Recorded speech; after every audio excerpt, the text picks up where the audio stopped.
29 आज के लेक्चर का आगाज करते हैं। आज के लेक्चर में हमारा चैप्टर 1 जो आखिरी चैप्टर है, इसका लास्ट लर्निंग ऑब्जेक्टिव भी कंप्लीट हो जाएगा, लेकिन इसके पास पेपर्स के क्वेश्चन और एमसीक्यूज ये कल हम डिस्कस करेंगे। तो कल की जो क्लास होगी वो इंशाल्लाह हमारी आखिरी क्लास होगी इस सेशन की। सारा सिलेबस हमारा कल कंप्लीट हो जाएगा। आज के लेक्चर में हम जो स्टडी करने जा रहे हैं वो एक प्रोसेस ऑफ लेजिस्लेशन और डेलीगेटेड लेजिस्लेशन, ये दो मेन कंसेप्ट्स हैं। इसके अलावा दो टर्म्स हैं, छोटी सी टर्म्स हैं, इन पे ज्यादा टाइम नहीं लगेगा, 2-3 मिनट में ये टर्म्स डिस्कस कर लेंगे हम। जो सर टारगेट है हमारा वो प्रोसेस ऑफ लेजिस्लेशन और डेलीगेटेड लेजिस्लेशन। आपको याद होगा कल के लेक्चर में हमने अथॉरिटीज पढ़ी थी जिनके पास लेजिस्लेटिव पावर है, वो हमने स्टडी किया था पार्लियामेंट और पार्लियामेंट, प्रेसिडेंट और पार्लियामेंट। पार्लियामेंट में दो हाउसेस थे, सेनेट अपर हाउस भी से कहते हैं और नेशनल असेंबली जिसे लोअर हाउस भी कहते हैं। तो अथॉरिटीज के बारे में, उनकी कॉन्स्टिट्यूशन के बारे में कल हमने डिस्कस कर लिया।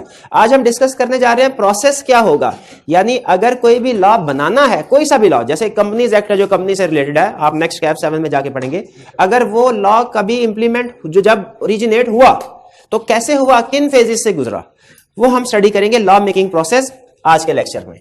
और फिर इसके बाद डेलीगेटेड लेजिस्लेशन। डेलीगेटेड लेजिस्लेशन का मतलब यह है कि क्या कभी ऐसा हो सकता है कि लॉ मेकिंग पावर जो कि पार्लियामेंट के पास है, पार्लियामेंट इस पावर को ट्रांसफर कर दे किसी दूसरी अथॉरिटी को। अगर किसी दूसरी अथॉरिटी को इस पावर को ट्रांसफर कर दिया जाए, इसे कहा जाता है डेलीगेटेड लेजिस्लेशन। नाम से सारा डेलीगेटेड मतलब जो किसी को डेलीगेट की गई, किसी को ट्रांसफर की गई, ये जिम्मेदारी किसी और को लगाई गई। तो अगर लॉ मेकिंग फंक्शन पार्लियामेंट किसी और को दे दे तो इसे क्या कहेंगे, डेलीगेटेड लेजिस्लेशन। तो हम ये स्टडी करेंगे कि क्या ये पॉसिबल है कि नहीं, अगर पॉसिबल है इसके क्या प्लस है, क्या माइनस है, और जो माइनस है इसके उनको कैसे कंट्रोल किया जा सकता है।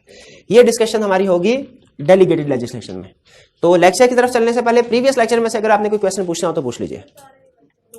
सारा रिवाइज कर दूं, आप कल सोई हुई थी, कल पढ़ाया नहीं था मैंने, सही नहीं पढ़ाया था कल। अच्छा चलें ठीक है, कोई बात। Process of legislation, process of legislation की तरफ चलते हैं।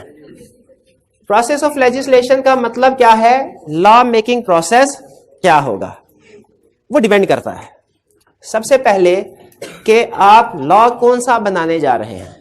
बाकी के लॉज एक तरफ, लेकिन अगर money bill, finance act, finance bill जो है उसको आप इंप्लीमेंट करने जा रहे हैं, उसके लिए रेगुलेशंस अलग है। कल शायद वो किसी जगह पे डिस्कशन नहीं हुई थी कि नॉर्मल रूटीन में होता यह है कि कोई भी लॉ बोथ हाउसेस से अप्रूव होता है, नेशनल असेंबली से भी और सेनेट से भी, और फिर इसके बाद प्रेसिडेंट के पास जाता है और प्रेसिडेंट इसको अप्रूव करता है। लेकिन मनी बिल ऐसा लॉ है जो कि इस प्रोसेस से हटके है। मनी बिल के केस में क्या होगा कि अप्रूवल जो होगी वो सिर्फ और सिर्फ नेशनल असेंबली की रिक्वायर्ड है, सेनेट की अप्रूवल रिक्वायर्ड नहीं है। ठीक है, नेशनल असेंबली की अप्रूवल के बाद डायरेक्ट ये मनी बिल जाता है प्रेसिडेंट के पास। तो जो प्रोसेस ऑफ लेजिस्लेशन है उसे हमने 1, 2 और 3 हिस्सों में डिवाइड किया। एग्जाम में तीनों में से कोई भी क्वेश्चन पूछ सकता है, वो इस पार्ट से रिलेटेड क्वेश्चन भी पूछ सकता है, इस पार्ट से रिलेटेड और इस पार्ट से रिलेटेड भी। और ये जो हमने क्लासिफिकेशन किया basically exam type of questions को सामने रख के क्लासिफिकेशन किया। अगर मनी बिल है, मनी बिल के केस में क्या होगा, मनी बिल नेशनल असेंबली इसको पास करेगी और नेशनल असेंबली से पास होने के बाद डायरेक्ट प्रेसिडेंट के पास चला जाएगा। सेनेट का इसमें कोई रोल नहीं है, सेनेट का कोई रोल। क्लियर हो? एग्जाम में अगर आपसे स्पेसिफिकली पूछ ले कि मनी बिल पास करने का प्रोसीजर क्या है, process of legislation in case of money bill, तो आपने क्या बताना है, सिंपल नेशनल असेंबली अप्रूव करेगी और नेशनल असेंबली के बाद डायरेक्ट जाएगा प्रेसिडेंट के पास अप्रूवल के लिए। सेनेट इन्वॉल्व नहीं है, कम कर दे चले, सेनेट इसमें इन्वॉल्व नहीं है। अब इसके बाद ये तो हो गया मनी बिल वाला केस, ये क्लियर हो गया। रूटीन के बिल्स की तरफ आ जाते हैं। जैसे हम एग्जांपल देते हैं कंपनीज एक्ट की। फर्स्ट कीजिए कंपनीज एक्ट 2017 इस वक्त इंप्लीमेंट हुआ है और हम चाहते हैं नहीं ये पुराना हो गया, अब कंपनीज एक्ट 2022 आना चाहिए या कोई भी लॉ आना चाहिए। उसका प्रोसेस क्या होगा, डिपेंड करता है नेशनल असेंबली सेशन में है या नेशनल असेंबली सेशन में नहीं है। अगर नेशनल असेंबली सेशन में है तो क्या प्रोसीजर होगा, फिर हम ये प्रोसीजर फॉलो करेंगे। और अगर नेशनल असेंबली सेशन में नहीं है, प्रोसीजर डिफरेंट होगा। अब नेशनल असेंबली सेशन में होने या ना होने का मतलब क्या होता है, देखिए नेशनल असेंबली डेली बेसिस के ऊपर इसकी मीटिंग्स नहीं होती है। आपको पता है नेशनल असेंबली में जो भी मामला डिस्कस होता है इनकी मीटिंग्स में होते हैं। नेशनल असेंबली की डेली मीटिंग्स इनकी रूटीन होती है कि जैसे फॉर एग्जांपल अगले 3 महीनों में इस दिन इजलास बुलाया जाएगा, ठीक है, शेड्यूल होता है इनका। तो अगर शेड्यूल इजलास हो रहा है और कोई लॉ पास करना है तो डेफिनेटली उसकी डिस्कशन उस इजलास में होगी। इसे कहते हैं नेशनल असेंबली इन सेशन, उसकी डिस्कशन होगी। लेकिन फर्ज कीजिए अगर नेशनल असेंबली का आज इजलास हो गया और अगला इजलास 1.5 महीने के बाद होना है, इस अरसे के दौरान में कोई लॉ बनाने की जरूरत पेश आ गई तो प्रैक्टिकली क्या किया जाता है? इंतजार किया जाता है। किस चीज का इंतजार? नेशनल असेंबली जब सेशन में आएगी, जब नेशनल सेशन में आएगी उसके सामने बिल प्रेजेंट किया जाएगा, वो इसको अप्रूव करेगी, कहानी आगे चलेगी। नॉर्मली ऐसे किया जाता है। लेकिन सम टाइम ऐसा होता है कि नेशनल असेंबली सेशन में नहीं है, यानी उसका इजलास नहीं हो रहा, अगले 1.5 महीने तक उसका इजलास मुतवक्का नहीं है, लेकिन किसी अर्जेंट मैटर पे कोई लॉ पास करने की जरूरत पेश आ गई। इसे कहते हैं when national assembly is not in session. तो पहले तो ये जहन में रखें, नेशनल असेंबली इन सेशन और national assembly not in session. Not in session कभी कभार ही होगा नॉर्मली, चूंकि जितने भी लॉज होते हैं क्योंकि सेशन में नहीं है तो प्रेसिडेंट को पावर दी गई है कि आप लॉ बना सकते हैं।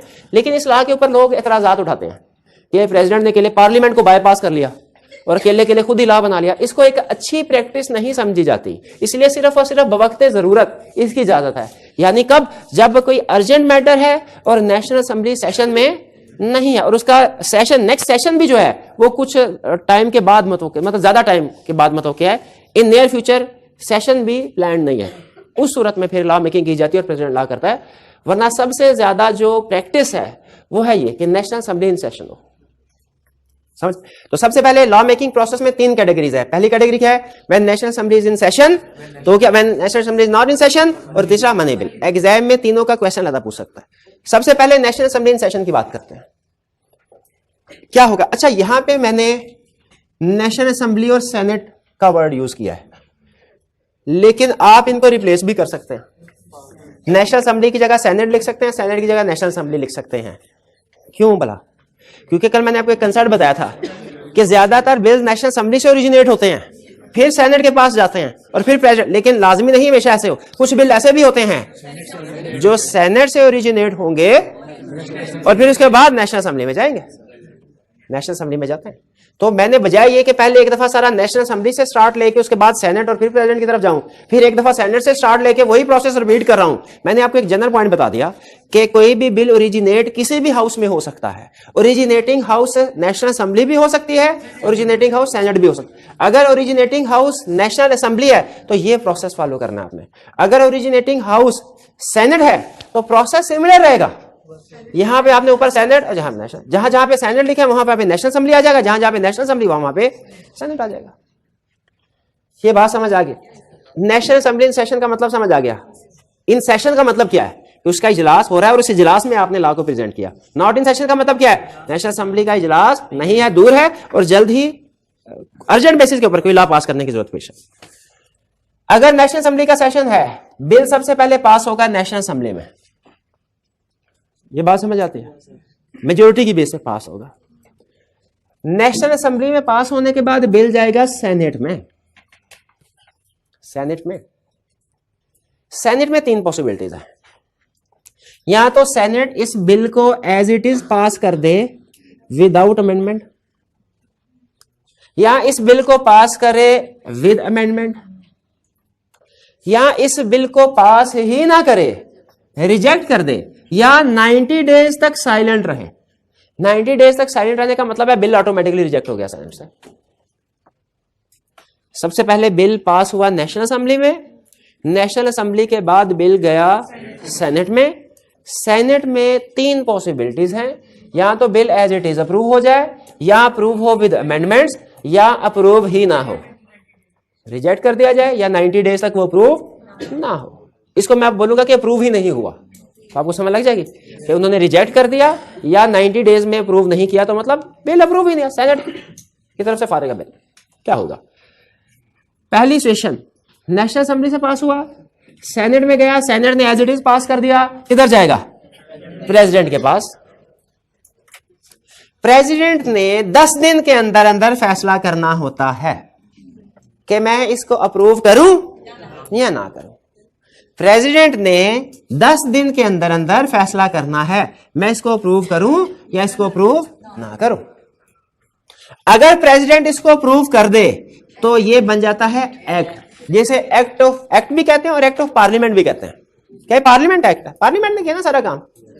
और अब जो बिल बनेगा उसे अब बिल नहीं कहा जाएगा, उसे क्या कहा जाएगा? एक्ट कहा जाएगा। ठीक है, एक्ट कहा जाएगा। क्यों एक्ट कहा जाएगा? पार्लियामेंट ने पास कर लिया। अब सुने, नेशनल असेंबली ने पास किया, सेनेट ने पास किया विदाउट अमेंडमेंट, प्रेसिडेंट के पास गया, प्रेसिडेंट कहता है मैंने पास नहीं करना। कह सकता है प्रूफ नहीं किया उसने विद इन 10 डेज। अब क्या होगा? अब ये बिल जाएगा वापस, लेकिन किसके पास? नेशनल असेंबली के पास या सेनेट के पास या दोनों के पास, और दोनों को इकट्ठा बुलाया जाएगा। इसको कहते हैं जॉइंट सीटिंग। जॉइंट सीटिंग का मतलब होता है ऐसा सेशन जिसमें नेशनल असेंबली के मेंबर्स भी मौजूद हैं, सेनेट के मेंबर्स भी मौजूद हैं, और फिर जॉइंट सीटिंग में इसका फैसला होगा दोबारा से। इसको कहा जाता है प्रेसिडेंट ने रिकंसीडरेशन के लिए बिल भेज दिया वापस। जब प्रेसिडेंट बिल को प्रूव नहीं करता तो बेसिकली क्या कह रहे हैं? रिकंसीडरेशन के लिए बिल भेज दिया वापस जॉइंट सीटिंग। प्रेसिडेंट ने कहा नहीं, ये बिल सही नहीं है, इसमें कुछ ज्यादा और चेंजेस करने की जरूरत है। तो जब प्रेसिडेंट ने विद इन 10 डेज बिल को प्रूव नहीं किया, क्या बिल टोटली कैंसिल हो गया? वो चला जाएगा जॉइंट सीटिंग के पास। जॉइंट सीटिंग का मतलब समझ रहे हैं? नेशनल असेंबली और सेनेट के दोनों मेंबर्स। अगर जॉइंट सीटिंग ने अप्रूव कर दिया, अगर जॉइंट सीटिंग ने अप्रूव, तो फिर ये बिल जाएगा प्रेसिडेंट के पास, और अब प्रेसिडेंट इसे अप्रूव करे ही करे। प्रेसिडेंट अब इसको नॉट अप्रूव नहीं कर सकता। अब प्रेसिडेंट के ऊपर लीगल बाइंडिंग है कि जॉइंट सीटिंग ने जो अप्रूव कर दिया बिल, इसने साइन करने ही करने हैं, और साइन करेगा, वो एक्ट बन जाएगा। और अगर जॉइंट सीटिंग इसको अप्रूव नहीं करती तो फिर ये बिल वापस वहीं पहुंच जाएगा जहां से शुरू हुआ था। कहां? नेशनल असेंबली के। इस बिल में गड़बड़ है, प्रेसिडेंट ने कहा गड़बड़ है, जॉइंट सीटिंग बैठी, उसमें भी सारे लोगों का ख्याल था गड़बड़ है, इसको दोबारा देखो, या तो इसको फारिग कर दो या इसमें सिग्निफिकेंट चेंजेस करो। भाई यहां तक बात समझ आए? यहां तक हमने क्या सीखा? बिल सबसे पहले नेशनल असेंबली में पास हुआ, फिर उसके बाद सेनेट में, सेनेट के बाद सेनेट में 3 ऑप्शंस हैं। बिल पास हुआ विदाउट अमेंडमेंट, बिल पास हुआ विद अमेंडमेंट, बिल पास ही नहीं हुआ। मैंने आपको भी ये करवाया कि बिल पास हुआ अगर without amendment as it is, तो बिल जाएगा प्रेसिडेंट के पास। प्रेसिडेंट अगर इसको एज इट इज पास कर देता है विद इन 10 डेज, एक्ट बन जाएगा। अगर प्रेसिडेंट के ख्याल में नहीं इसमें कोई गड़बड़ है, प्रेसिडेंट इसको कहां भेजेगा? जॉइंट सीटिंग में। जॉइंट सीटिंग अगर ये कहती है बिल ओके है, दोबारा बिल प्रेसिडेंट के पास, और अब की बार बिल प्रेसिडेंट पास करे ही करे। लेकिन अगर जॉइंट सीटिंग के ख्याल में बिल को अप्रूव नहीं होना चाहिए, वाकई इसमें कोई गड़बड़ है, तो बिल वापस वही पहुंच जाएगा जहां से शुरू हुआ था, नेशनल असेंबली, कि अब इसको ठीक करो। जॉइंट सेशन यही होता है, बिल्कुल जॉइंट सेशन कह ले, जॉइंट सीटिंग कह ले, ये जॉइंट सेशन कह दिया। शायद प्रैक्टिस में जॉइंट सेशन का वर्ड बोला जाता है, ये जॉइंट सीटिंग, सीटिंग, चले जो भी बोला जाता है, जॉइंट सेशन भी ठीक है। यहां तक कहानी समझ आ गई? जी, अब कोई क्वेश्चन है तो पूछिए। जॉइंट सीटिंग में भी तो सेनेट और नेशनल असेंबली के दोनों बिल्कुल बिल्कुल दोनों के में अगर कोई प्रूव नहीं हो तो वहां पे रिजेक्ट हो जाती है, तो वापस नेशनल नहीं हो सकता यहाँ पे वोट बदल गए हो, यहाँ पे लोगों का पॉइंट ऑफ व्यू चेंज हो गया हो सकता है प्रेसिडेंट ने ऐसा पॉइंट उठाया हो, नेशनल असेंबली या सेनेटर्स ने कहा ये तो हमारे जहन में आया ही नहीं था पॉइंट।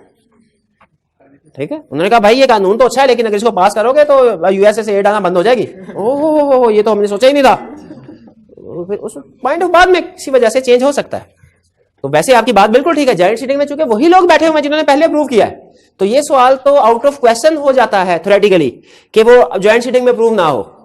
ठीक है, नॉर्मली ऐसे ही होता है, अप्रूव हो जाता है, लेकिन फिर भी आपको पता बाद में वो लेना देना और भी बड़ा कुछ होता है साइड में। हाँ जी, तो मे भी कुछ केसेस में वो प्रूव ना करे, बिल नल एंड वाइड हो जाएगा। यहां तक क्लियर? जी, जॉइंट सीटिंग जो है, जहां तक मेरा ख्याल है, ये होती है नेशनल असेंबली में ही अलहदा से एक उन्होंने जगह बनाई हुई है, बिल्डिंग नहीं, नेशनल असेंबली में उधर उसी में एक हिस्सा है, उसी इमारत के अंदर एक सेपरेट हिस्सा है जिसमें बल्कि मेरा ख्याल है उसी के अंदर सेनेट का भी इजलास होता है, नेशनल असेंबली का भी इजलास होता है, एक ही बिल्डिंग के अंदर। दरबार में नहीं, नेशनल असेंबली का नहीं होता। चलिए अच्छा आगे चलते हैं। नेक्स्ट, नेशनल असेंबली में बिल पास हुआ, बिल गया सेनेट में, और अब की बार सेनेट ने इसको पास किया विद अमेंडमेंट। अब आप बताइए क्या डायरेक्ट ये प्रेसिडेंट के पास पहुंच जाना चाहिए? नहीं, क्यों नहीं पहुंचना चाहिए? अगर नेशनल असेंबली देखें वो एग्री करती है कि नहीं अमेंडमेंट से? सेनेट ने तो अपनी मर्जी से अमेंडमेंट कर दी, भाई नेशनल असेंबली को भी तो देखना भी हमें ये अमेंडमेंट सही लगती है कि नहीं लगती। इसीलिए अगर सेनेट बिल पास करता है विद अमेंडमेंट तो ये बिल दोबारा नेशनल असेंबली के पास जाएगा। अगर नेशनल असेंबली कहती है शाबाश अच्छी अमेंडमेंट की, ये तो हमारे जहन में आया ही नहीं था, यानी नेशनल असेंबली की तरफ से भी ओके हो गई, इसका मतलब है सेनेट की तरफ से भी ओके, नेशनल असेंबली की तरफ से भी अब ओके हो गया दोबारा अमेंडमेंट्स भी, अब बिल किधर जाएगा? वही कहानी प्रेसिडेंट के पास, और प्रेसिडेंट के पास जाएगा फिर आगे वही कहानी। प्रेसिडेंट या तो अप्रूव करेगा, विद इन 10 डेज उसने डिसीजन करना है। कितने दिन में? With in 10। अगर विद इन 10 डेज प्रेसिडेंट इसको अप्रूव कर देता है, एक्ट बन जाएगा। अगर वो इसको अप्रूव नहीं करता, ज्वाइंट सीटिंग में भेजा जाएगा। और फिर अगर ज्वाइंट सीटिंग ने अप्रूव कर दिया तो प्रेसिडेंट के ऊपर बाइंडिंग हो जाएगा उसको अप्रूव करना। और अगर ज्वाइंट सीटिंग इसको अप्रूव नहीं करती तो बिल उधर ही पहुंच जाएगा जहां से शुरू हुआ था, ओरिजिनेट हुआ था। भाई ये बात समझ आ गई। अच्छा आगे चलते हैं। नेशनल असेंबली से बिल गया सेनेट में, सेनेट ने विद अमेंडमेंट पास किया। फिर गया नेशनल असेंबली, नेशनल असेंबली ने कहा ये क्या तुमने काम किया, ये तो ठीक नहीं किया। Do not approve amendments, national assembly amendments को अप्रूव नहीं करती। फिर क्या होगा? फिर ज्वाइंट सीटिंग, फिर ज्वाइंट सीटिंग होगी। ज्वाइंट सीटिंग या ज्वाइंट सेशन में अगर ये फैसला होता है, सारे कलेक्टिवली नेशनल असेंबली के मेंबर, सेनेट के मेंबर सारे मिलकर फैसला करते हैं, अप्रूव होना चाहिए, तो प्रेसिडेंट के पास, प्रेसिडेंट ने फिर 10 दिन में फैसला करना है। अगर तो वो अप्रूव कर देता है तो एक्ट बन जाएगा, नहीं अप्रूव करता, नहीं इस सूरत में करना ही करेगा। क्यों भला? आया ही ज्वाइंट सीटिंग से, ज्वाइंट सेशन से आया ही, ज्वाइंट सेशन से, इसमें तो अप्रूव करेगा। Senate passes with amendment, clear हो गया, दोनों केसेस क्लियर हो गए। अब तीसरा केस कौन सा रह गया? सेनेट रिजेक्ट्स और does not pass with in 90 days. अब क्या होगा? ज्वाइंट सेशन बुला लिया जाएगा और देखा जाएगा ज्वाइंट सेशन में, ज्वाइंट सेशन अप्रूव कर। अगर ज्वाइंट सेशन अप्रूव ना करे तो बिल वही जहां से ओरिजिनेट हो। अगर अप्रूव कर दे तो, और प्रेसिडेंट के ऊपर बाइंडिंग है अब, क्योंकि आया ही ज्वाइंट सेशन से, इसको अप्रूव करेगा, एक्ट का हिस्सा बनाएगा। भाई बात समझ आई कुछ? चलिए नेशनल असेंबली इन सेशन, ये क्लियर? जी बिल्कुल कुछ। प्रेसिडेंट अगर किसी वजह से 10 दिन के अंदर अप्रूव नहीं करता तो वो देखा जाएगा वो रीजन क्या वो पाकिस्तान से बाहर है, या वो बहुत बीमार है, वो छुट्टियों पे, तो उसकी जगह पे एक्टिंग प्रेसिडेंट यानी सेनेट का चेयरमैन करता है।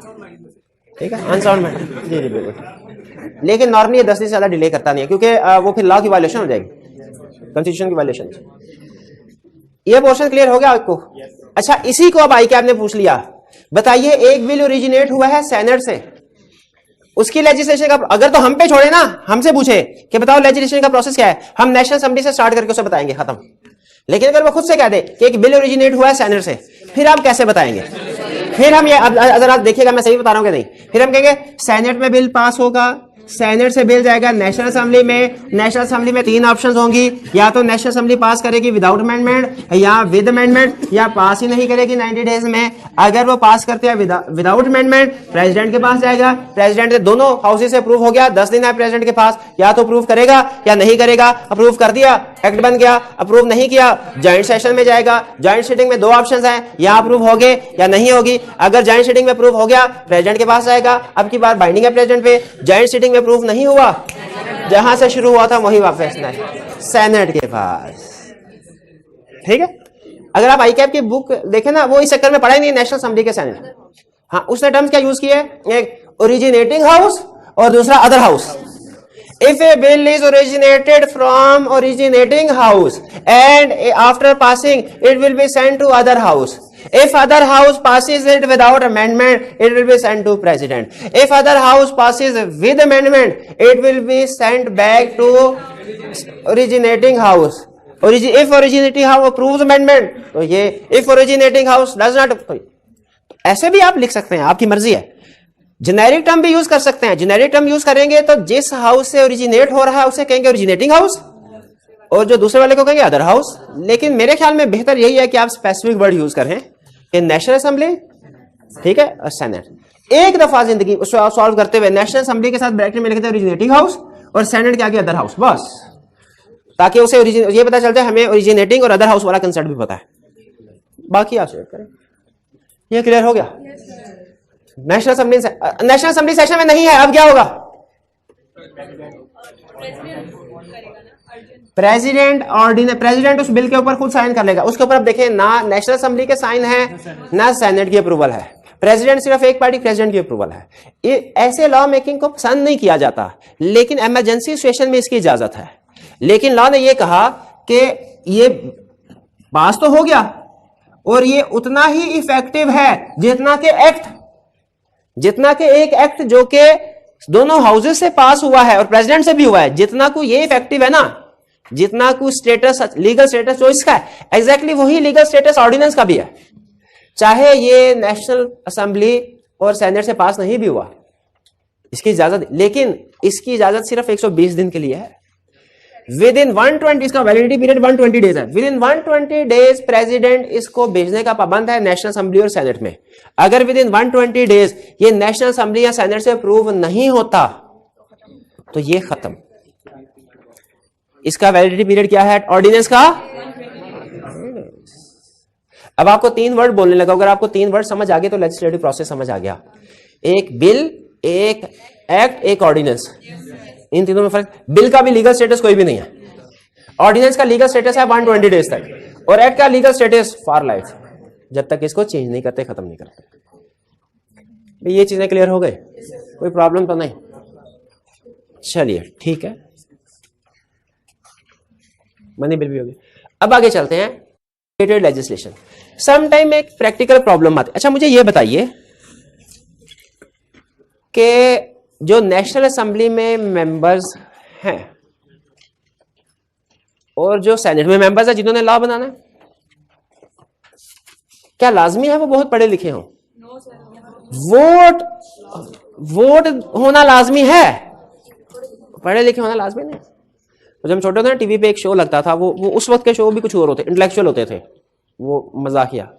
तो उसका एक जुमला था, वो मैं हालांकि छोटा बच्चा था लेकिन वो मुझे पसंद है, अभी तक मेरे जहन में है, कि ज़ेरे तालीम के साथ जब वोट का वाव लग जाए तो वो वजीरे तालीम बन जाता है। ठीक है, तो ये मिनिस्टर वगैरह बनने के लिए, ये नेशनल MNA MPS वगैरह बनने के लिए ये कोई अहम क्वालिफिकेशन, एजुकेशन क्वालिफिकेशन अहम नहीं है।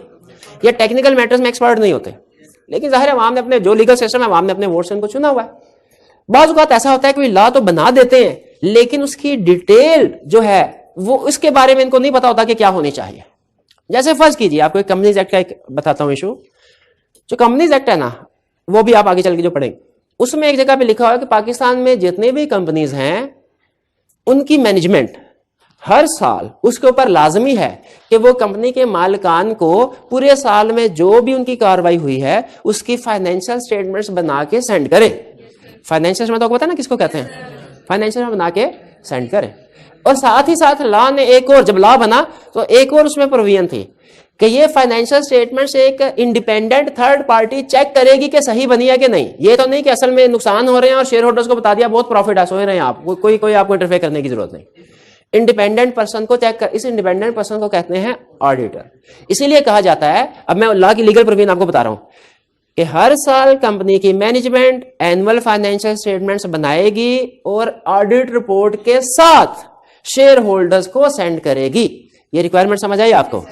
अच्छा, अब इसमें ये तो लिख दिया उन्होंने कि ऑडिटर अपनी चेकिंग करेगा और अपनी रिपोर्ट देगा, उस रिपोर्ट पे लिखा होगा कि फाइनेंशियल स्टेटमेंट सही है कि नहीं, ये लिख दिया। ये रिक्वायरमेंट, बेसिक रिक्वायरमेंट समझ में आती है, अच्छी रिक्वायरमेंट होनी भी चाहिए। जो सेनेटर्स थे, MNAs थे, उन्होंने ये रिक्वायरमेंट तो इंक्लूड कर दी कि फाइनेंशियल स्टेटमेंट्स का ऑडिट होगा और उसकी एक रिपोर्ट बनेगी जो इंडिपेंडेंट थर्ड पार्टी बनाएगी, ऑडिटर जिसे कहते हैं। लेकिन फिर प्रैक्टिस में क्वेश्चन अराइज हुआ, क्या कि उस ऑडिट रिपोर्ट का फॉर्मेट क्या होगा, उसमें किन अल्फाज के साथ क्या चीज बताई जाए। अगर फाइनेंशियल स्टेटमेंट ठीक है तो अल्फाज क्या लिखे जाएंगे, फाइनेंशियल स्टेटमेंट गलत है तो अल्फाज क्या लिखे जाएंगे। क्योंकि हर राइटर को ये खुली छुट्टी नहीं कि आप अपनी मर्जी के अल्फाज लिख लें, फिर तो हो सकता है एक बंदा कोई और अल्फाज लिख रहा, दूसरा बंदा कोई और, जो पढ़ने वाले शेयर होल्डर है वो कंफ्यूजन का शिकार हो जाए। स्टैंडर्डाइजेशन, लेकिन ये चूंकि डिटेल मैटर था, इसके लिए किसी प्रोफेशनली क्वालिफाइड बंदे की जरूरत थी। तो ये ऑडिट रिपोर्ट का फॉर्मेट क्या होना चाहिए, इसकी वर्डिंग क्या होनी चाहिए, ये चीज MNAs वगैरह डिसाइड नहीं कर सकते। क्यों नहीं कर सकते? उनके पास टेक्निकल नॉलेज एक्सपर्टीज नहीं है, नॉर्मली नहीं होती। इसीलिए इस तरह के, और ये सिर्फ एक एग्जांपल दे रहा हूं, और भी बहुत से इश्यूज में इस तरह होता है कि आपको इंप्लीमेंटेशन के लिए कोई डिटेल्ड आपको नॉलेज की जरूरत होती है। तो सेनेटर्स ने, MNAs ने क्या किया, उन्होंने कहा अच्छा ऐसा करते हैं, एक ऐसी बॉडी जो इस काम में एक्सपर्ट है, ये हालांकि वो पार्लियामेंट का हिस्सा नहीं है लेकिन वो एक बॉडी जरूर है जो इस तरह के मैटर्स को डील करती है, ये डिटेल मैटर उसकी जिम्मेदारी लगा देते हैं कि भाई तुमने ये ऑडिट रिपोर्ट का फॉर्मेट बनाना है। जैसे पाकिस्तान में वो अथॉरिटी है, वो बॉडी है SECP, securities and exchange commission of Pakistan, जो पाकिस्तान में सारी कंपनीज को रेगुलेट करता है। अब SECP याद रखें, जेहन में रखें, क्या SECP एक पार्लियामेंट है, पार्लियामेंट का हिस्सा है SECP? नहीं, लेकिन क्या है, एससीसीपी लॉ मेकिंग में पार्टिसिपेशन कर रहा है, बिल्कुल, लेकिन किस मामले में कर रहा है, डिटेल्ड वाले मामले में, ठीक है, बेसिक लॉ मेकिंग में नहीं। इसे कहते हैं डेलीगेटेड लेजिस्लेशन, यानी पार्लियामेंट ने अपनी लेजिस्लेटिव पावर डेलीगेट कर दी, ट्रांसफर कर दी, किसको, एक ऐसी बॉडी, ऐसी अथॉरिटी को जो पार्लियामेंट नहीं है, जिसे लोगों ने अपने वोटों से नहीं चुना, लेकिन चूंकि उसके पास टेक्निकल नॉलेज है, एक्सपर्टीज है, तो वो इस मामले को, ऑडिट रिपोर्ट वाले इशू को बेहतर तरीके से डिजाइन कर सकती है, रिजॉल्व कर सकती है। इसे कहते हैं डेलीगेटेड लेजिस्लेशन। लॉ ने इस चीज की इजाजत दी है, अगर पार्लियामेंट चाहे तो अपनी पावर्स डेलीगेट कर सकती है किसी इंडिविजुअल या किसी बॉडी को, ऑर्गेनाइजेशन को, कि आप स्पेसिफिक केस में लॉ मेकिंग आप करें। लेकिन याद रखें, चूंकि इस पावर का मिसयूज भी हो सकता है, इसीलिए हर पावर डेलीगेट नहीं की जाती, सिर्फ वही पावर जो डिटेल्ड नेचर की होंगी, ठीक है। डेलीगेटेड लेजिस्लेशन कंसेप्ट समझ आ गया। अब देखते हैं वो क्या कहता है। कहता है डेलीगेटेड लेजिस्लेशन का डेफिनेशन, पावर, कौन सी power, law making power given by parliament, जो पार्लियामेंट ने दी है, किसको, एक सबॉर्डिनेट, अपने से जूनियर एग्जीक्यूटिव अथॉरिटी को। इससे सीनियर तो प्रेसिडेंट होता है ना, प्रेसिडेंट को नहीं, प्रेसिडेंट भी लॉ मेकिंग का हिस्सा है। किसी सबॉर्डिनेट एग्जीक्यूटिव अथॉरिटी को, यानी जो मामलात को एडमिनिस्टर करती है, जैसे इसके एग्जांपल क्या, SCCP, to make by laws. By laws क्या होते हैं, मतलब एक होता है लॉ, मेन लॉ, एक होता है बाई लॉ, उसकी इंटरप्रिटेशन वगैरह, ठीक है, उसके कुछ रिपोर्टिंग वगैरह, इस बारे में। By law means detailed law, detailed explanation, कोई रिपोर्ट्स वगैरह, ठीक है। अब आपने अक्सर नहीं, आपने तो हाँ नहीं, इससे पहले हमने कहीं पे कोई ऐसा कंसेप्ट पढ़ा है रिपोर्ट वाला, जिसमें लॉ ने कहा हो कि कोई रिपोर्ट बनानी है। हाँ, वो 2-3 एग्जांपल मेरे सेंस में है, लेकिन मुझे याद है वो आपके सिलेबस में नहीं है। चले, बहरहाल जो मैंने आपको एग्जांपल दे दी वो तो समझ आ गया आपको, ये बाय लॉज है फॉर स्पेसिफाइड पर्पज। लेकिन ये लॉ मेकिंग पावर जो होगी ना, ये जनरल नहीं होगी, ये स्पेसिफिक पर्पस के लिए होगी जो कहा गया है। यानी एससीसीपी से कहा जाएगा तुमने ऑडिट रिपोर्ट का फॉर्मेट बनाना है, उसने ऑडिट रिपोर्ट का फॉर्मेट ही बनाना है, उसने ये नहीं करना कि कंपनी एक्ट में चेंज करना शुरू कर दे, सर ये ऑडिट होना ही नहीं चाहिए, ये ऑडिट है ही नहीं सही। एससीसीपी ये डिसीजन नहीं कर सकता। एससीसीपी सिर्फ बाय लॉज को चेंज कर सकता, बाय लॉज में अपना इनपुट दे सकता है, वो भी सिर्फ उस पर्पस के लिए जो उसको कहा गया है, अपने पर्पस से बाहर नहीं जाएगा। पर्पस से अगर उसे ये कहा गया है ना, लॉ ने ये कहा कि आपने ऑडिट रिपोर्ट का फॉर्मेट बनाना है, सिर्फ ऑडिट रिपोर्ट का फॉर्मेट बनाएगा, वो फाइनेंशियल स्टेटमेंट का फॉर्मेट नहीं बनाएगा, ठीक है। हो सकता है फाइनेंशियल स्टेटमेंट का फॉर्मेट अलग से लॉ ने दिया हो कहीं पे, तो सिर्फ उसी पर्पस के लिए समझ आए ना डेलीगेटेड।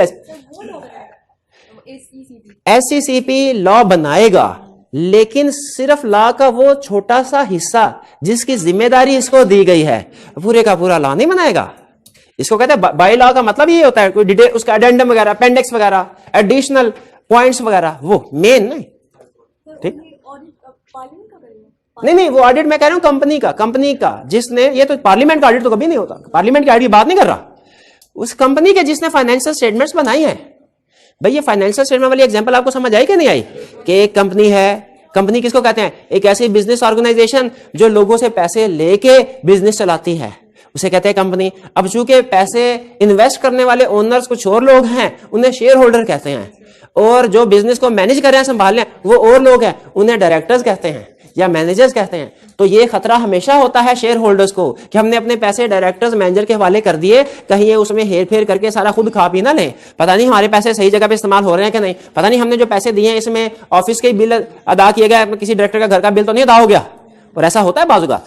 तो कंपनी के जितने भी खर्चे होते हैं उनकी चेकिंग होनी चाहिए कि नहीं होनी चाहिए, उनकी चेकिंग के लिए फिर अलग बंदा आता है जिसे क्या कहते हैं ऑडिटर, चेकिंग करके अपनी रिपोर्ट देता है जो फाइनेंशियल स्टेटमेंट के साथ लगती है कि ये फाइनेंशियल स्टेटमेंट्स में सारे खर्चे वगैरह ठीक है, और ये शेयर होल्डर को भिजवाई जाती है।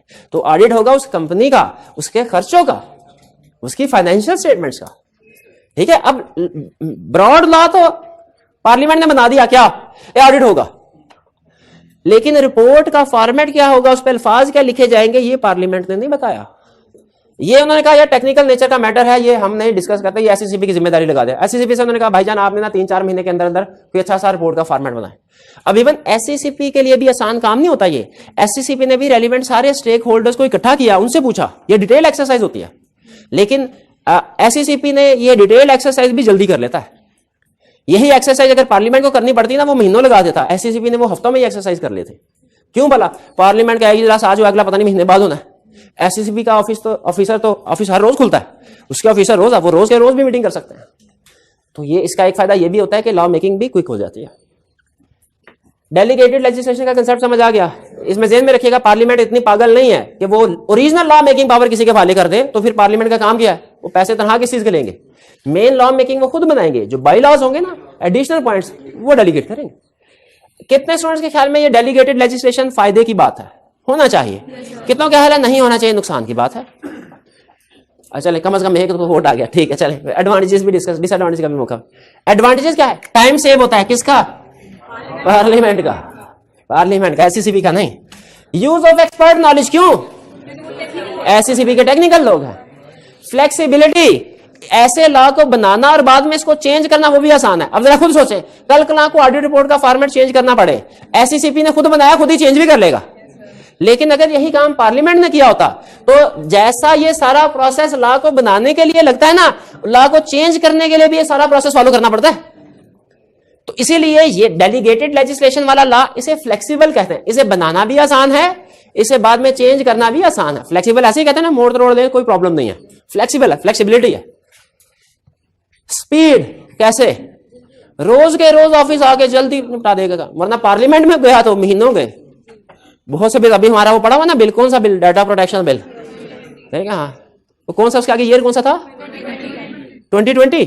तो इसका मतलब इसी से 2 साल हो गए, अभी तक बिल ही पड़ा। हाँ, अभी पड़ा रहेगा। अच्छा चले, कर दे पास, आपकी मेहरबानी। डिसएडवांटेजेस, क्या इसके कोई नुकसान? डिसएडवांटेज है अनकॉन्स्टिट्यूशनल। देखिए, पार्लियामेंट कॉन्स्टिट्यूशनल अथॉरिटी है, पार्लियामेंट कॉन्स्टिट्यूशनल अथॉरिटी है। लॉ मेकिंग पावर, एक बात ये स्टेटमेंट दी जाती है पार्लियामेंट के बारे में कि लॉ मेकिंग पावर उन लोगों के पास होनी चाहिए जो अवाम के नुमाइंदे हैं, क्योंकि वो अवाम को जवाबदेह हैं। 5 साल बाद वोट मांगने के लिए जाएंगे, अवाम उनसे पूछेंगे हमारे लिए क्या किया। तो ये लॉ मेकिंग पावर इनके पास, अगर लॉ मेकिंग पावर उन लोगों के पास, इन लोगों के पास होगी ना अवाम के, तो ये अवाम की भलाई का सोचे, अपनी भलाई का भी सोचेंगे, अवाम की भलाई का भी सोचेंगे। क्यों? उन्होंने 5 साल बाद दोबारा वोट लेने जाना है। लेकिन अगर किसी ऑफिसर को, गवर्नमेंट ऑफिसर को ये अथॉरिटी दे दी जाए, तो क्या वो लॉ बनाते हुए ये सोचेगा कि मैं अवाम को जवाबदेह हूं और मैंने अवाम की भलाई के लिए? नहीं, वो तो उसके जहन में जो चीज आएगी उसके मुताबिक कर लेगा। इसीलिए कहा जाता है ये अनकॉन्स्टिट्यूशनल। क्यों? क्योंकि ये सपोर्टेड बाय पार्लियामेंट नहीं होते, ये सपोर्टेड बाय पार्लियामेंट नहीं, इनको सिर्फ वो अथॉरिटी सपोर्ट कर रही है, SCCP. Loss of accountability and control, हमें, अच्छा ये तो असूल हमेशा से दुनिया का है, क्या वाला? एक काम, अब बताइए टीम वर्क अच्छी चीज है कि बुरी चीज? जो काम करने वाला बंदा है ना उसके लिए बुरी चीज है। ये कुछ चीजें ऐसी हैं किताबों में नहीं सिखाई, प्रैक्टिस में आप जब जाते हैं फिर ही पता चलता है।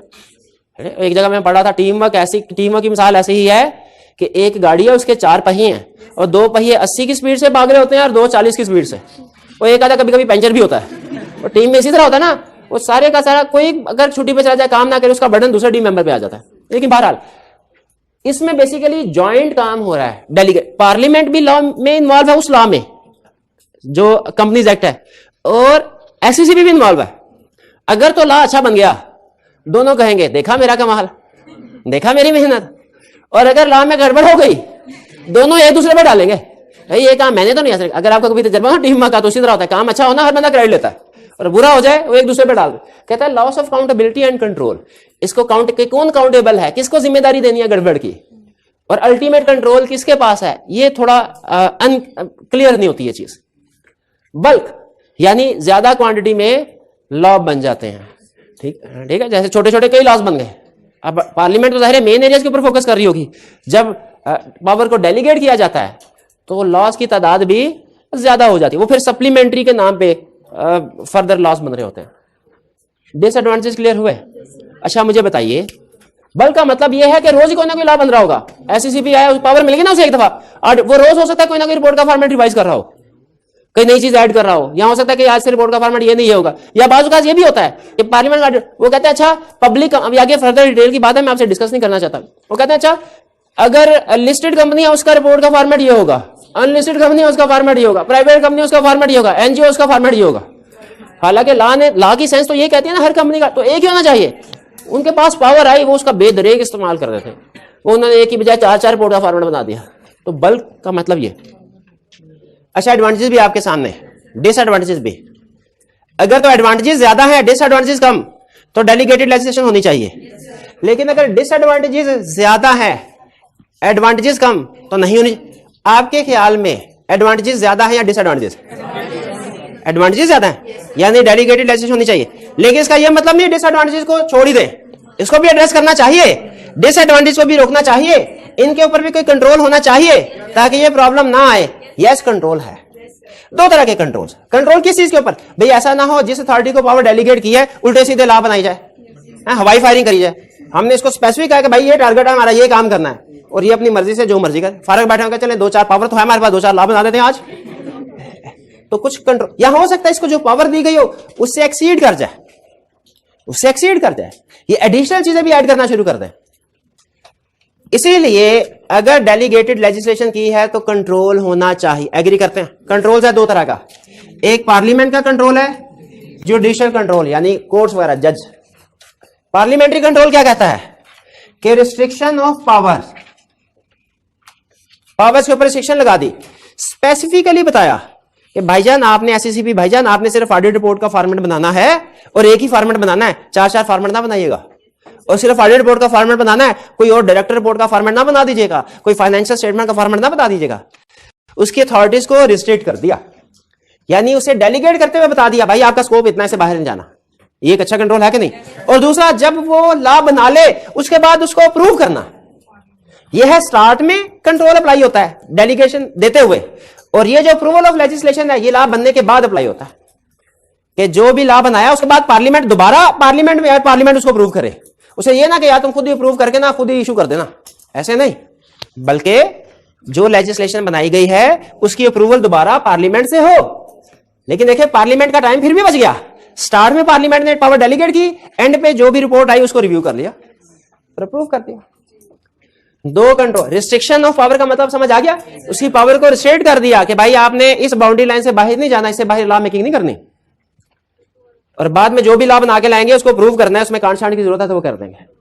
यह है पार्लियामेंट्री कंट्रोल। जुडिशियल कंट्रोल क्या है कि अगर कोई भी कानून पाकिस्तान के किसी भी शहरी को लगता है कि ठीक नहीं बना, तो कोर्ट में जाए, एप्लीकेशन डाले, कोर्ट उसको देखेगी, अगर उसे लगे वाकई ये सही नहीं है, कोर्ट उसको नल एंड वाइड करा देगी, कोर्ट उसको नल एंड वाइड। अच्छा, court null and void, ultra vires का मतलब होता है बियॉन्ड पावर्स। अगर उस अथॉरिटी ने अपनी पावर से बाहर निकल के, उस अथॉरिटी ने अपनी पावर से बाहर निकल के लॉ बनाया है, अपनी अथॉरिटीज का गलत इस्तेमाल किया है, लॉ सही नहीं बना, तो कोर्ट चाहे तो खुद से भी और चाहे तो किसी की एप्लीकेशन की बेस पे भी उस लॉ को नल एंड वाइड करार दे सकते हैं। ये समझ है? अच्छा मुझे बताए, अगर लॉ पास हुआ, किसी पाकिस्तान के किसी शहरी ने कह दिया सर ये जो एनआरओ वाला लॉ पास हुआ है ना ये सही नहीं है मुल्क की मईशत के लिए, ये मुल्क के कानून के लिए ये अच्छा कल्चर नहीं है, जो एनआरओ ये कि जी जो भी रिश्वत की वही सब कुछ माफ, कुछ इस तरह का लॉ था ना, क्या कोर्ट उसको नल एंड वाइड डिक्लेयर कर सकता है? दो ऑप्शंस हैं, एक तो ये कि जब कोई एप्लीकेंट आ जाए उसके पास फिर भी कर सकता, और एक खुद से भी, जब वो खुद से करता है उसे क्या करे? सो मोटो नोटिस। लेकिन मेरा क्वेश्चन ये है कि क्या कोर्ट पार्लियामेंट के बनाए हुए किसी कानून को नल एंड वाइड करार दे सकता है? अच्छा, ये हमारे सिलेबस का क्वेश्चन नहीं, सिलेबस सिर्फ इतना कहता है जुडिशियल कंट्रोल है, अगर कोर्ट को पता चले कोई लॉ अगेंस्ट पावर से एक्सीड करके बनाया गया है उसे वाइड करार दे सकते हैं। लेकिन इस इशू के ऊपर ना प्रैक्टिकली बहुत डिबेट है कि कोर्ट्स की अथॉरिटी क्या है, क्या कोर्ट्स की अथॉरिटी लॉ मेकिंग है कि लॉ इंप्लीमेंटेशन की है? लॉ मेकिंग की अथॉरिटी नहीं है कोर्ट के पास, लॉ मेकिंग अथॉरिटी पार्लियामेंट अगर आज ये प्रूव कर देना कि रिश्वत लेना और देना अच्छा काम है, इसमें शाबाश, तो अच्छा काम है, लॉ ये कहता है। कोर्ट रिश्वत के इल्जाम में किसी को भी कुछ नहीं कह सकते क्योंकि पार्लियामेंट ने कानून पास कर दिया। कोर्ट्स का मतलब ये नहीं होता आपने कानून को चेंज करना, उन्होंने जो पार्लियामेंट से कानून पास हुआ। लेकिन एक सुप्रीम कोर्ट के जज थे, उन्होंने कुछ लॉज को नल एंड वाइड करार दिया और उसके आर्गुमेंट पता है क्या थे? आर्गुमेंट भी बड़ा इंटरेस्टिंग था कि ठीक है जजेस के पास, कोर्ट्स के पास लॉ मेकिंग पावर नहीं है, लेकिन पाकिस्तान में जितने भी लॉज हैं वो सारे के सारे कॉन्स्टिट्यूशन ऑफ पाकिस्तान के अंडर आते हैं, ये आपने पढ़ा हुआ ना। तो अगर कोई लॉ कॉन्स्टिट्यूशन ऑफ पाकिस्तान के अगेंस्ट है तो वो बेसिकली लॉ का स्टेटस ही स्टार्ट वॉइड है। तो हम ऐसे वाले लॉज को वॉइड करार दे सकते हैं, सारे लॉज को नहीं, और वो कोई ना कोई पॉइंट निकाल ही लेते हैं कॉन्स्टिट्यूशन ऑफ पाकिस्तान में से। लेकिन बहरहाल इन शॉर्ट नॉर्मली जो हमारा जुडिशियल सिस्टम है, कोर्ट सिस्टम, इनके पास लॉ जो पार्लियामेंट ने बनाया हो उसको नल एंड वॉइड करार देने की पावर नहीं। लेकिन कुछ केसेस में अगर वो फंडामेंटल राइट्स के अगेंस्ट हो किसी सिटीजन के, तो उसमें उस लॉ को नल एंड वॉइड करार दे सकती है। यह है जुडिशियल कंट्रोल। कुछ समझ आया? अच्छा, एंड पे दो टर्म जो हमने पढ़ी हुई हैं, एक आज पढ़ी है, एक पहले पढ़ी हुई है। Act of parliament. Act of parliament किसको कहते हैं? ऐसे लॉ को जो पार्लियामेंट के थ्रू पास हुआ हो उसे कहते हैं एक्ट ऑफ पार्लियामेंट। ऑर्डिनेंस किसको कहते हैं? इसका अपोजिट है ऑर्डिनेंस। ऑर्डिनेंस किसको कहते हैं? ऐसे लॉ को जो डायरेक्ट प्रेसिडेंट ने पास किया है, पार्लियामेंट से अप्रूव नहीं हुआ, उसे कहते हैं ऑर्डिनेंस। और बिल किसको कहते हैं? जो अभी अंडर कंसीडरेशन है वो ना पार्लियामेंट की तरफ से पास हुआ ना प्रेसिडेंट की तरफ से, उसे कहते हैं बिल। ये फर्क समझ आ गया? इंजंक्शन किसको कहते हैं? हाँ, स्टे ऑर्डर। अच्छा, टू डू समथिंग या to do order to do something होता है ये, कि order not to do something? Not to do. जो ऑर्डर टू डू समथिंग होता है उसे क्या कहते हैं? Suit for specific performance. शाबाश। तो ये टर्म्स आती है, सिर्फ अलग से लिखी हुई थी एक जगह पे। चलिए जी मेरे भाई, आई कैप को अगर कोई पावर दे दी जाएगी लॉ मेकिंग बनाने की तो वो डेलीगेटेड लेजिस्लेशन में आएगा। हाँ जी, तो उसकी अप्रूवल आपने पढ़ा था, अभी जो स्कीम अप्रूव हुई थी वो आई कैप ने खुद से नहीं अप्रूव कर देते, ठीक है? वो हाँ जी, पार्लियामेंट से उसकी अप्रूवल लेनी होती। बिल्कुल बिल्कुल। लेकिन सारा काम इन्होंने खुद कर लिया था। टीचर से पूछा, आपको याद होगा वो मीटिंग हुई थी, स्टूडेंट से हुई थी, टीचर से हुई थी, उन्होंने अपने गए थे, सजेशन पता नहीं किधर गई थी, लेकिन 12 मीटिंग्स हुई थी और उनको कंसीडर करने के बाद उन्होंने फाइनल आउटकम था वो सामने अप्रूव हुआ, सब बन गया। चलिए आज का रीडिंग कर लीजिएगा। कल इंशाल्लाह हमारा लास्ट लेक्चर होगा। कल एमसीक्यूज और 5 पेपर के क्वेश्चन डिस्कस करेंगे चैप्टर 1 के। आज का लेक्चर यहाँ खत्म करते हैं। अल्लाह हाफिज।